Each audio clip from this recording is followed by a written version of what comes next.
Fasalo hapania bija boni kholao poito saya angui Subhash Rudropal mungui khoroksano Romkha Amtoli thanani naimathang bono khobai TR01 R8896 নম্বর ni morok rangmari ni bike romui mankha naimathang Amtoli thanani police tangphangkra Ashish Kumar Dar Shaka bike shikokni botolno romnani chaitugui tongo Amtoli thanani naimathang jasalo borongno naimathang riman sanai দরবার নগতি সাজাখা সন্ধ্যাবেলায় রাত্র ৮টার দিকে আমতলী থানার sub inspector Sujit Rudrapal যে হাপানিয়া যে বুক ফেয়ারগ্রাউন্ডের সামনে থেকে একজন সাসপেক্টেড একটা ব্যক্তিকে আটক করেছে। তাকে যখন থানার মধ্যে এসে জিজ্ঞাসাবাদ করা হলো, জিজ্ঞাসাবাদ করার পর দেখা গেল যে ১২ তারিখ আগরতলা যে সায়েন্স সিটি আছে, আমাদের সায়েন্স সিটির সামনে থেকে একটা বাইক চুরি হয়েছে। এই বাইকটা সেই চুরি করেছে এবং তাকে জিজ্ঞাসাবাদ করার পর এই বাইকটার লোকেশন পাওয়া গেল মেলাগড়ের পোয়াংবাড়ি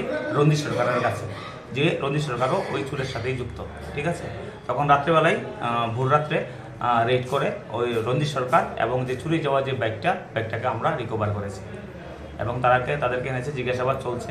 তাদের স্পেসিফিক কেস তো রেজিস্টার হয়েছে, একটা রেজিস্টার হয়েছে, কালকে তাদেরকে ফরওয়ার্ড করবো কোর্টে এবং তাদেরকে পুরোটা গ্যাং কারা কারা যুক্ত আছে এর সাথে পুরোটা গ্যাং আমরা তোলার চেষ্টা করব। আচ্ছা, প্রাথমিক তদন্তে তারা এই বাইকগুলো নিয়ে কোথায় কি করে বিস্তারিত কি জানা গেছে?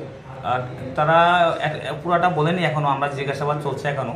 তাদেরকে আমরা কোন রুটটা তারা ইউজ করছে চুরি করার পর বা কোন জায়গায় নিয়ে রাখছে তারা এটাকে এটা জানার পর আপনাদেরকে আমরা বলে দেবো। এমনি তারা কতজন আরও রয়েছে এই গ্রুপে বা আছে, তাদের সাথে জড়িত আছে, কিছু নাম আমরা পেয়েছি। এই নামটা আমরা পরবর্তী সময়ে আপনাদের আমরা জানাবো। তদন্তের সাথে এখন আমরা বলছি।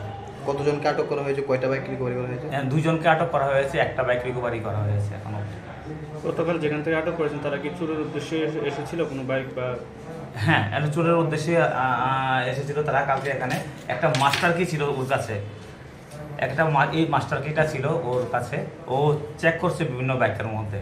তখনই আমরা পুলিশ পার্সন, যারা প্লেন পুলিশ পার্সন আছে তাকে আটক করেছে ওই ফেয়ার গ্রাউন্ডের সামনে থেকে।